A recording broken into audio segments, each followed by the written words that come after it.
শুধুমাত্র এই দোয়াটি একবার পড়েন, আল্লাহ তাআলা আপনার 90 বছরের গুনাহ মাফ করে দেবেন ইনশাআল্লাহ।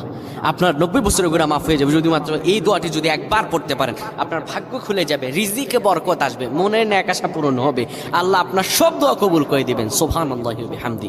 এত ফজিলত, এই দোয়াটা আপনারা শেয়ার করে দিবেন। এই যুবকেরা, আমল না করেও সওয়াব পাবা। তোমার একটি শেয়ারে, একটা বাটনে প্রেস করে তুমি সওয়াব পেয়ে যাবা। কারণ তুমি আমল না করো, অন্য কেউ যদি তোমার শেয়ারের বদৌলতে আমল করে, সওয়াব তুমি পেয়ে যাবা। নবীজির হাদিস।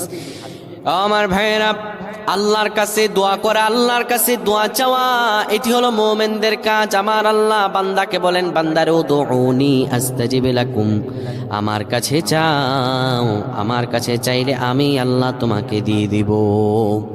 কেউ যদি একবারে দোয়াটি পড়তে পারে, দোয়াটি হলো রব্বি ইন্নী যালামতু নাফসি ফাগফিরলি।